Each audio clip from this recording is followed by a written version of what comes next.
5 Temmuz'da bütün Haçlı birlikleri ve donanması Avrupa yakasında Galata'nın hemen yakınında bir ordugah kurdu.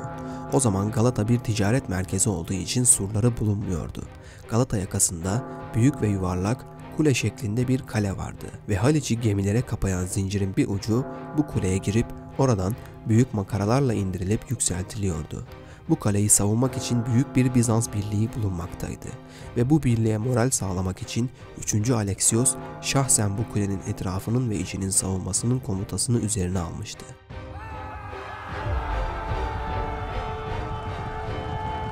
Fakat Haçlıların ağır zırhlı süvari birlikleri hücuma geçince kulenin etrafındaki Bizans birlikleri başlarında imparator olmak üzere hemen kaçmaya koyuldular ve kule içindeki güçlerin direnişi de ancak 24 saat sürdü. Böylece Haliç'i kapatan zincirin bir tarafını eline geçiren Haçlılar zinciri denize indirdiler ve Haliç'e girişi açtılar. Böylece Büyük Venedik donanması Konstantiniye limanı olan Haliç'e girmeyi başarmış oldu. Romalılar şehirlerini savunmaya kararlıydılar. Karaya bakan surlar çok korunaklı olup Türklerin, Arapların ve Bulgarların kuşatmalarına karşı yüzyıllarca başarı ile savunulmuştu. Ancak Haliç kıyısındaki surlar daha alçak, daha dar ve bu nedenlerle de daha az korunaklıydı. Buna rağmen Romalı savunucu güçler bu surları da savunmaya hazırdılar. Haçlılar Haliç surlarının daha az korunaklı olduğunu ve özellikle şehrin kuzeybatı köşesindeki Tekfur Sarayı civarında kara surları ile Haliç surlarının birleştiği kavisin zayıf olduğunu iyi bilmekteydiler. 17 Temmuz 1203 günü Haçlı Latinler karadan ve Venedikliler denizden Haliç surlarına, özellikle de bu surların en zayıf kısmına karşı büyük bir hücum başlattılar. Venedik gemileri mancınık ve atacakları taşlarla dolu bulunuyordu. Gemi direkleri arasına çekilen halatlara, surlara ve kulelere çıkmak için merdivenler ve platformlar bağlanmıştı. Gemiler sahilde hemen karaya oturacak kadar yaklaştırılıp alçak boyda olan surları ve sur kulelerini mancınıklarla bombardıman edip platformlar ve merdivenlerle gemilerden hemen sur üstüne çıkmak imkanı buluyordu. Venedik Dükü Enrico Dandolo idaresindeki Venedikli deniz güçleri başarı ile surları ve sur kulelerini ellerine geçirmeyi başardılar. O günün sonunda Dandolo, müttefiki olan Haçlı komuta heyetine verdiği raporda 25 sur kulesinin Venediklilerin eline geçtiğini, Venedikli denizcilerin surlarda açılan gediklerden şehrin kuzeybatısına girdiğini ve civardaki tahta evlerden oluşan şehir mahallelerinin hepsinin ateşe verildiğini, yangının devam ettiğini bildirdi.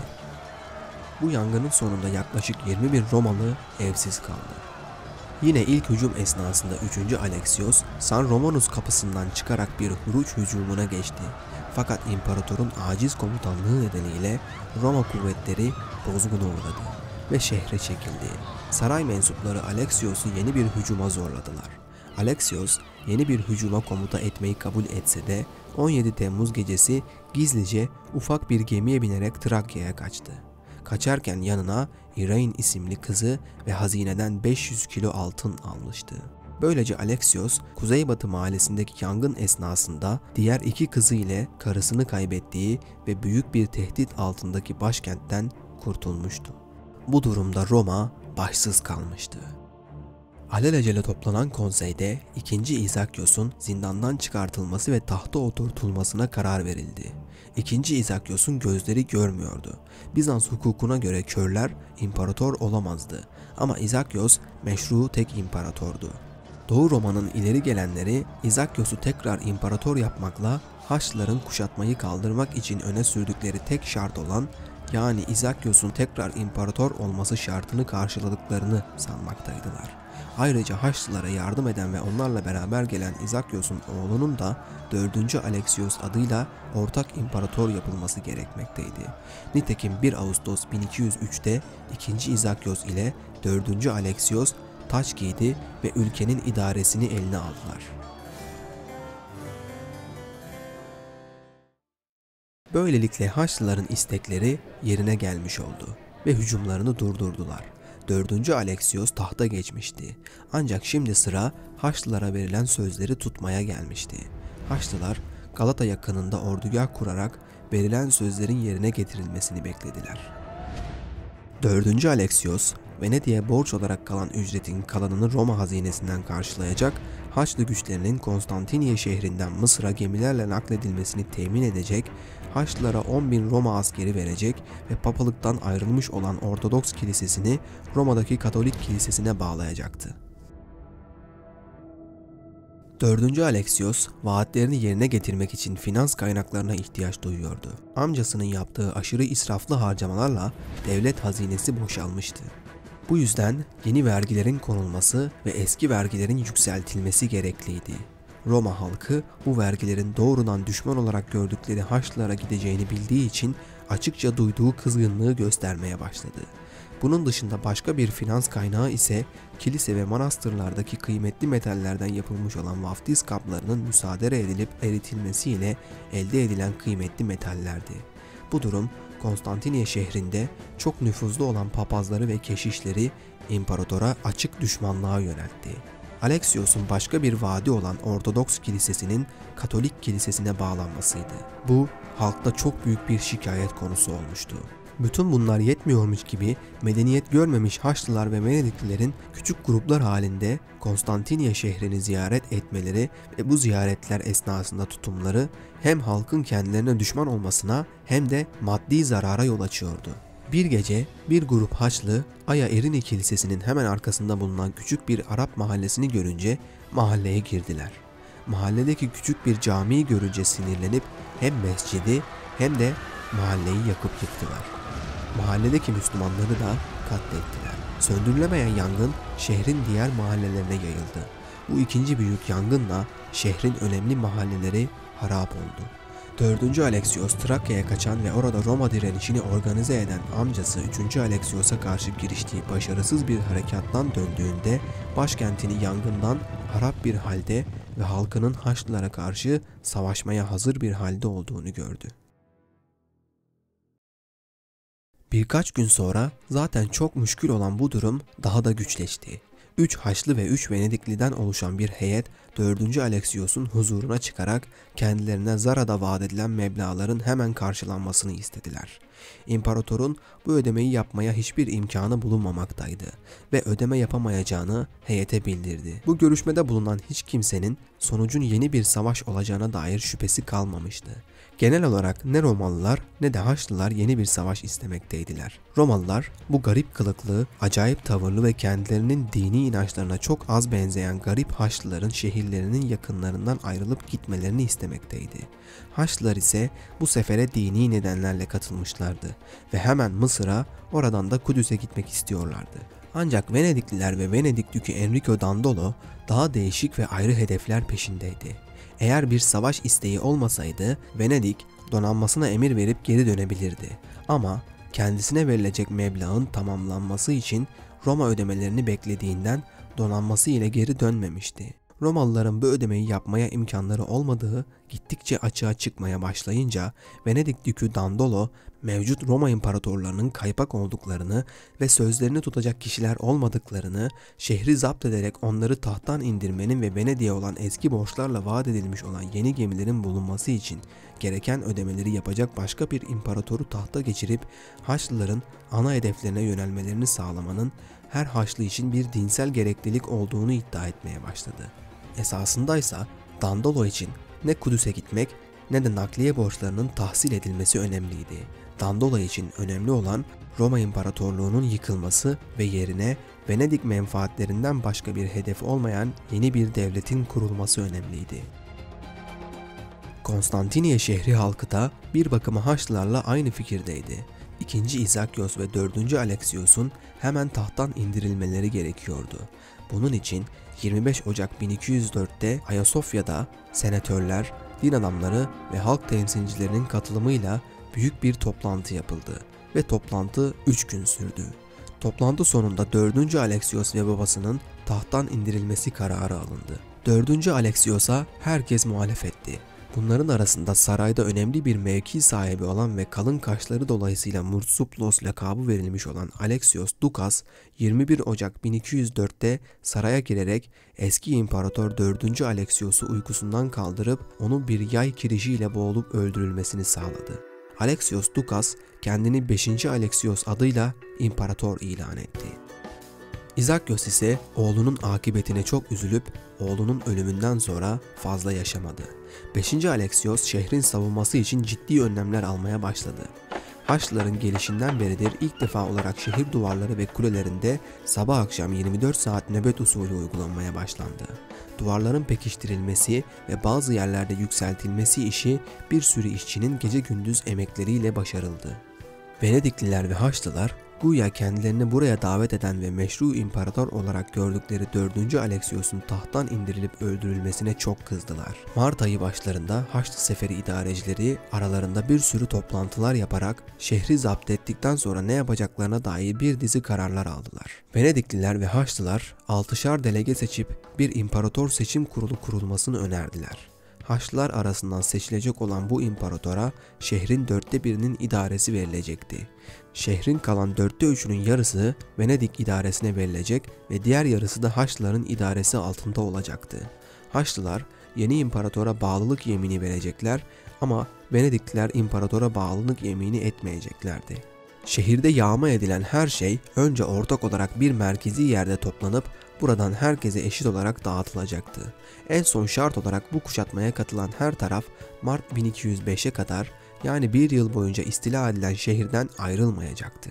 Bu arada Haçlılar reddedileceğini bildikleri bir ultimatom gönderip öldürülmüş olan eski imparator 4. Alexios'un kendilerine vermiş olduğu vaatlerin tümünün hemen yerine getirilmesini istediler. Ama yeni Roma İmparatoru 5. Alexios'un bunları reddedeceğinden emin oldukları için şehre tekrar ikinci bir hücum yapmak için tedbirler aldılar.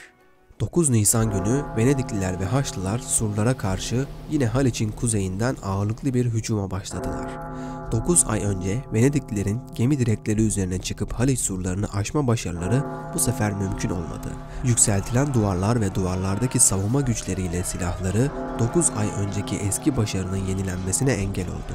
Romalılar büyük mancınık tipli makinelerle attıkları taşlarla diğer taraftaki yüksek tahta kuleler şeklinde olan hücum makinelerini yıkmayı başardılar. Çıkan sert bir güney rüzgarı Venedik gemilerinin Haliç surlarını aşmak için surlara yanaşmalarına engel oldu. O akşam Haçlılar ve Venedikliler geri çekilmek zorunda kaldılar.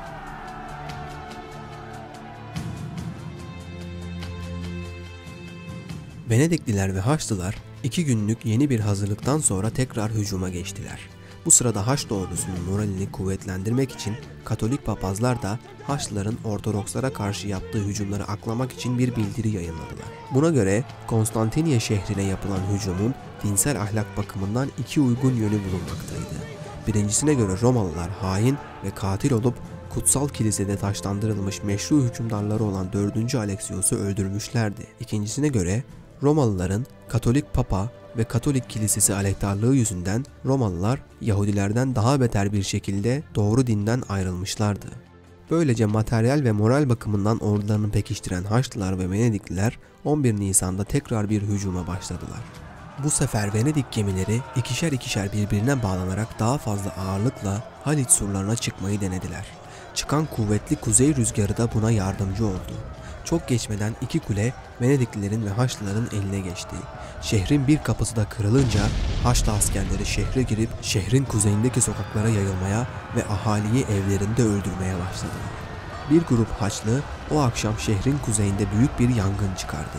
Bu yangın Haçlıların şehirde çıkardığı 3. büyük yangın oluyordu. Bu seferin tarihini yazan Will Harudin'e göre bu yangınlarda yanan ev sayısı Fransa Krallığı'nın en büyük 3 şehrinde bulunan tüm evlerin sayısından daha fazlaydı. İmparatorun muhafızları çok kahramanca bir sokak savunması yaptı ama yangın devam etti. Aynı akşam savunma ümidini büsbütün yitiren 5. Alexios savunmayı dışarıdan idare etme bahanesiyle karısı ve çocuklarıyla beraber şehirden kaçmayı başardı. Ertesi gün şehirdeki tüm Roma direnişi sona erdi. Fakat Konstantiniye şehri için esas trajedi ve fecaat o gün başladı. Venedikliler ve Haçlılar o zaman savaş hukukuna göre 3 gün şehri talan etme haklarını kullandılar. Şehrin altını üstüne getirerek tüm anıt, bina ve benzeri her şeyi yağmaladılar. Halka da birçok eziyetlerde bulundular. Konstantiniye şehrinin 4. Haç seferine katılan Venedikliler ve Batı Avrupalı Haçlılar tarafından talan edilmesi, Batı Avrupalı bir tarihçi tarafından şöyle tasvir edilmiştir. Latin kökenli askerler Avrupa'nın en büyük şehrini tarif edilemeyecek bir talana giriştiler. 3 günlük talan esnasında yaptıkları katliam, tecavüz ve yağmayla şehri o kadar büyük ölçekli talana uğrattılar ki Roma'yı ve diğer Batı Roma topraklarını yağmalayan Vandallar ve Gotlar orada olsaydı mutlaka gözlerine inanamazlardı. Konstantiniye şehri antik dönemden kalma ve Doğu Roma'nın yaptığı eserlerle bir açık hava müzesi haline gelmişti. Haçlılar şehirde buldukları bu servetin karşısında afalladılar. Zaten yarı Doğu Romalı olan Venedikliler ele geçirdikleri servetin çoğunu saklamayı başardılar. Ama Haçlılar ele geçirdikleri her şeyi ayrım yapmadan imha ettiler. Bu serveti imhaya ancak iştahlarını şarapla dindirmek, Ortodoks rahibelere tecavüz etmek, Ortodoks papaz ve keşişleri öldürmek için zaman zaman ara verdiler. Katolik Haçlılar Ortodoks Romalılara olan nefretlerini gösteren en olağanüstü tutumlarını zamanın en önemli ve en büyük kilisesi, Ortodoksluğun merkezi olan Ayasofya'yı kirletmekle gösterdiler. Katedralde bulunan tüm gümüşten ikonlar ve tablolarla beraber katedraldeki tüm kutsal kitapları katedralin içinde yakıp imha ettiler. Katedraldeki Ortodoks Patrik tahtına Fransız bir fahişe kadını oturtarak ona şarkı söylettiler ve şarkıları bir konser varmış gibi dinlediler. Haçlılar 200 yıl önce Ortodoks Kilisesi'nin Katolik Kilisesi'nden ayrılmasının öcünü aldıkları gibi hiçbir vicdan azabı ve pişmanlık duymadan halkı katlettiler.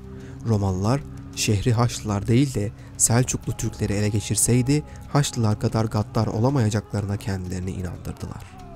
Şehrin yağmalanması esnasında antik çağlardan kalma birçok Grek ve Roma eseri ya çalındı ya da tahrip edildi. Çok sayıda yazma kitaba ev sahipliği yapan Konstantiniye Kütüphanesi tamamen tahrip edildi ve içindeki eserler kayboldu. Yağmalanan eşyaların bir kısmı zaman içinde kaybolurken bir kısmı da Venedik, Vatikan ve diğer büyük dini merkezlerde koruma altına alındı. Hipodromdaki heykeller, azizlerin kemikleri İsa'ya ait olduğuna inanılan ve bugün Torino'da kefen ile Venedik'teki San Marco meydanındaki kilisede muhafaza edilen 4 adet at heykeli de gidenler arasındaydı.